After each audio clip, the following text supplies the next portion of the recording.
Kjæresten min var utro mot meg, men jeg tok henne på fersken. Hei, mitt navn er Bjørn, jeg er 31 år gammel og bor i Trondheim, midt i Norge. Jeg hadde vært sammen med Oda i nesten 5 år, og jeg trodde alltid at forholdet vårt var solid. Vi tilbrakte morgener på sjarmerende kaféer i Bakklandet, syklet langs elven Nidelva og utforsket de snødekte stiene i Bymarka i helgene. Livet virket perfekt, men noe begynte å plage meg for noen uker siden. Oda hadde blitt mer reservert, mer fjern. På WhatsApp tok hun lang tid å svare, og forsvant ofte uten forklaring.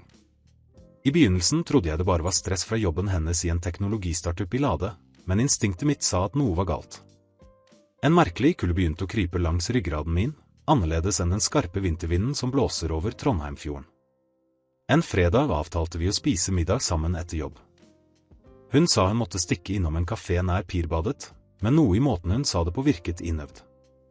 På vei dit la jeg merke til at Oda sendte korte meldinger og deretter raskt slettet varslene. Tankene mine begynte å fylles av tvil, og hvert skritt mot møtet føltes tyngre enn det forrige. Da vi kom til kaféen, så jeg Oda sitte alene, distrahert og stirre ut av vinduet, det blonde håret hennes falt mykt over den blå ulljakken. Byen var dekket av lett snø, og den grå himmelen reflekterte seg i de gamle takene. Da jeg satte meg, la jeg merke til at hun unngikk å se på meg. Ubehaget var påtagelig, og mine første spørsmål ble møtt med korte, nesten automatiske svar. Mens jeg prøvde å holde roen, merket jeg noe merkelig, et snev av angst i bevegelsene hennes, måten hun rørte håret på, og blikket hennes som raskt så på mobilen hun hadde lagt på bordet. En følelse av forutdannelse grep meg, som å gå på tynn is over Jonsvatnet. Jeg ville ikke tro det, men noe sa at Oda skjulte noe for meg. Etter middag sa hun at hun måtte gå tidligere, med en unnskyldning om en uventet forpliktelse på jobb. Jeg fulgte henne til bussholdeplassen, observerte hver bevegelse, hver nøling. Da hun gikk ombord i bussen til Heimdal, var hjertet mitt tungt. Natten skulle virket mindre intens enn isen som hadde dannet seg inni meg. Da jeg kom hjem, gikk jeg gjennom alt som hadde skjedd i tankene mine. De små endringene i oppførsel, de avledede blikkene, de slettede meldingene. Alt tydet på at jeg trengte svar. Den kvelden, mens snøen falt mykt over Trondheims tak, bestemte jeg meg for at jeg skulle finne sannheten, uansett hva det kostet. I dagene som gikk, prøvde jeg å handle normalt, men hver melding på telefonen fikk hjertet mitt til å slå raskt. Jeg kunne ikke konsentrere meg om studiene ved universitetet, eller turene i Bymarka. Noe inni meg sa at jeg måtte konfrontere virkeligheten. Det var da jeg la merke til noe interessant. En felles venninne, Ingrid, hadde lagt ut et bilde på Instagram fra en bar i Trondheim, bortenfor, kjent for sine jazzkvelder. Og i bakgrunnen var Oda, leende, med et vinglass i hånden, sammen med noen jeg ikke kjente. Magen min snudde seg. Jeg forstørret bildet og forsøkte å rasjonalisere. Kanskje det bare var en venninne, tenkte jeg. Men blikket, holdningen og nærheten antydet noe mer intimt. Hvert smil hennes virket innøvd, hver gest bar på en hemmelighet. En blanding av sinne og smerte begynte å brenne inni meg, som den skarpe kulden langs Nidelva om vinteren. I dagene som fulgte begynte jeg å legge merke til mønstre. Oda sa hun var opptatt med jobb, men dukket opp på steder jeg ikke kjente til. Unnskyldningene hennes var alltid små og troverdige, men instinktet mitt tok feil.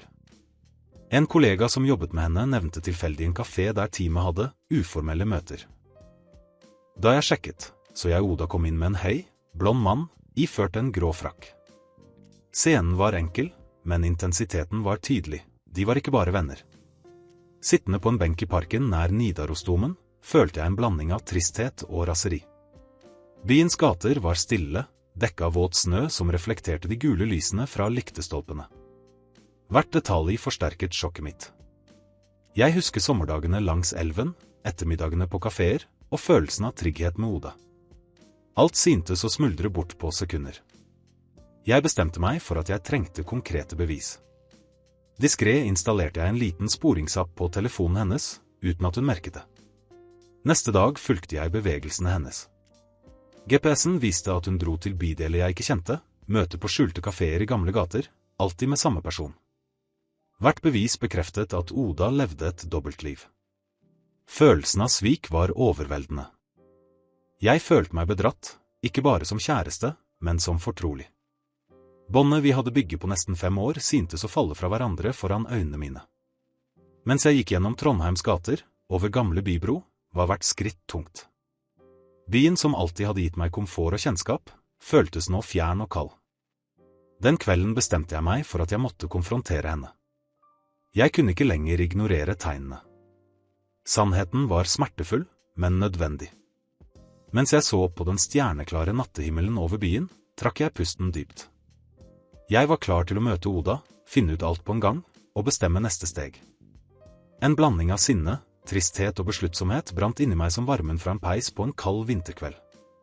Neste morgen våknet jeg med tungt hjerte, men fast besluttet. Hvert minne med Oda, fra kaféene i Bakklandet til turene langs Nidelva, virker nå farget av mistillit. Jeg tok på meg den tikke norske ulljakken, de robuste vinterskoene, og bestemte meg for at jeg måtte ha svar, uansett hva det kostet. Jeg fulgte Oda diskret mens hun sa hun skulle på et jobbmøte i Solsiden, et moderne område i Trondheim. Instinktet mitt sa at noe var galt, og erfaringen hadde lært meg at intuisjon sjelden tar feil. Da jeg kom til stedet, så jeg henne gå inn på en liten kafé skjult mellom håndverksbutikker og gamle bokhandler. Der satt hun ved bordet med den samme blonde mannen jeg hadde sett før. Det lumske smilet og nærheten deres var klare tegn på at noe mer enn vennskap foregikk. Jeg satte meg i en stol i nærheten og observerte scenen i stillhet. Den lette regnen begynte å falle, og små pitter dannet seg på brosteinen. Hver bevegelse deres forsterket følelsen av svik. Oda lo lett, lente seg mot ham, og brystet mitt strammet seg. Blandet sinne, tristhet og vantro var nesten uutholdelig. Hvordan kunne noen jeg elsket livet på en så gjennomtenkt måte? Den kvelden dro jeg hjem uten å konfrontere henne. Jeg måtte organisere tankene mine. Jeg gikk gjennom alle meldinger, bilder og små hint hun hadde gitt. Hvert detalj falt på plass som brikker i et mørkt puslespill. Trondheims kalde vinterkveld reflekterte tomheten inni meg, men jeg visste at jeg måtte handle med ro og strategi. Neste dag gjorde jeg meg klar til å konfrontere henne direkte. Jeg satte meg ved kjøkkenbordet med en kopp varm kaffe og tok et dypt åndedrag. Da Oda kom inn, merket jeg at spenningen var gjensidig. Øynene hennes søkte mine, og jeg så et glimt av overraskelse og frykt. Jeg holdt stemmen fast. Oda, vi må snakke. Jeg vet om dine hemmelige møter. Hun svelget tørr, prøvde å smile, men ansiktsfargen avslørte nervøsitet. Hun forsøkte å forklare. Bjørn, det betyr ingenting.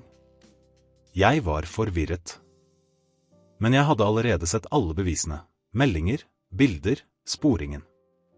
Det var ikke lenger mulig å fornekte. Tilliten bygget over mange år var ødelagt, og det kunne ikke gjenoppbygges med ord alene. Mens hun snakket, følte jeg en blanding av lettelse og smerte. Lettelse for endelig å vite sannheten, smerte for å ha blitt bedratt. Stillheten i leiligheten var tung, nesten kvelende, som en vintermorgen i Trondheim når snøen dekker alle gater og torg. Jeg innså at ærlighet, selv om den gjør vondt, er essensiell. Jeg måtte ta en beslutning om min fremtid, om hvordan jeg skulle gjenoppbygge livet mitt. Jeg bestemte meg for at jeg ikke lenger kunne ignorere virkeligheten. Jeg konfronterte henne med hvert detalj, hver løgn, hver skjulte gest. Oda gråt, hulke, prøvde å rettferdiggjøre handlingene sine. Men smerten hun hadde påført kunne ikke viskes bort. Hjertet mitt verket, men besluttsomheten min vokste. Jeg visste at min verdighet og emosjonelle velvære måtte komme først. I dagene som fulgte fokuserte jeg på å observere Oda nøye, på utkikk etter tegn på ekte anger. Hver tur gjennom Trondheims gater, fra snødekte benker i marinen til de koselige kaféene i sentrum, minner meg om øyeblikkene vi hadde delt, og hvordan alt nå syntes innhyllet i bedrag. Smerten av sviket var fortsatt intens, men jeg begynte å forstå at jeg måtte omdanne sjokket til personlig styrke. Oda prøvde flere ganger å komme nærmere, med meldinger om anger og insisterende telefonsamtaler. Hver notifikasjon fikk hjertet mitt til å slå raskt, minne meg om den brutte tilliten, men også om min besluttsomhet om å ikke la meg manipulere. Jeg bestemte at min prioritet nå ville være mitt eget liv, min velvære og min emosjonelle frihet. Jeg begynte å utforske Trondheim på måte jeg aldri hadde gjort før. Jeg gikk alene på stiene i Bymarka, oppdaget små skjulte kaféer i gamle gater, og meldte meg til og med på fotokurs ved universitetet. Hvert skritt var en stille bekreftelse på at jeg kunne gjenoppbygge livet mitt, at sviket, selv om det var smertefullt, ikke ville definere fremtiden min. En ettermiddag satte jeg meg ved elven Nidelva og så på refleksjonen av snø og byens lys i det iskalde vannet. Der innså jeg at jeg trengte en endelig avslutning med Oda. Ikke for å krangle eller søke hevn, men for å bekrefte grensene mine og erklære at livet mitt ikke lenger skulle styres av hennes valg. Jeg avtalte et møte på en diskret kafé i Nedre Elvehavn, et nøytralt sted, langt fra de smertefulle minnene vi hadde delt. Da Oda kom, merket jeg straks spenningen i luften.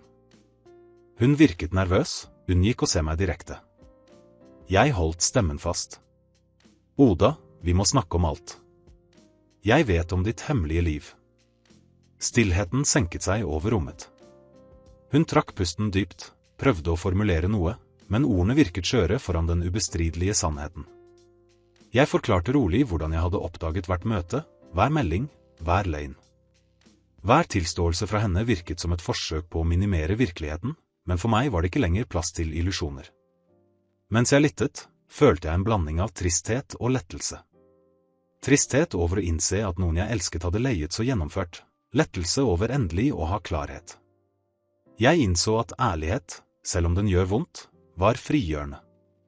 Min tillit var brutt, men integriteten min var intakt. Jeg bestemte der og da at livet mitt ikke lenger kunne avhenge av Oda. Jeg måtte sette mine følelser og min emosjonelle stabilitet først. Hvert valg jeg tok derfra ville være styrt av selvrespekt og autentisitet. Sviket, selv om det var grusomt, ble en katalysator for min vekst og motstandskraft. Dagen kom for å avslutte dette kapitlet definitivt. Følelsen av svik var fortsatt tung i brystet, men jeg visste at jeg måtte omdanne smerten til læring. Om morgenen gikk jeg alene gjennom Trondheim sentrum, forbi det historiske Bakklandet, beundret de fargerike husene reflektert i Nidelva. Hvert skritt minnet meg om at livet mitt kunne gå videre, uavhengig av Odas valg. Senere møtte jeg Oda igjen, denne gangen til en siste samtale. Jeg valgte samme nøytrale kafé i Nedre Elvehavn, der vi kunne snakke uten forstyrrelser. Hun kom med et engstelig uttrykk, tydelig preget av anger. Jeg satt stille i noen sekunder, trakk pusten dypt før jeg begynte. Oda, jeg vet alt. Det går ikke lenger å ignorere sannheten. Ditt hemmelige liv har ødelagt tilliten vår, og jeg må gå videre. Hun prøvde å forklare, men hvert ord virket utilstrekkelig foran realiteten. Jeg innså at uansett følelser som fortsatt kunne være til stede, kunne jeg ikke lenger la min lykke avhenge av noen som ikke verdsatte tilliten vi hadde bygget. Beslutningen var tatt. Det var på tide å sette grenser og min emosjonelle liv først. I dagene som fulgte, fokuserte jeg på å gjenoppbygge rutinen min. Jeg gjenopptok turene i Bymarka, utforsket kaféer og bokhandlere på steder jeg tidligere hadde oversett, og kastet meg inn i nye hobbyer som ga meg glede og fokus. Hver aktivitet forsterket min autonomi og minnet meg om at Odas svik ikke ville definere mitt liv. Med tiden følte jeg at den innledende smerten ble til emosjonell klarhet.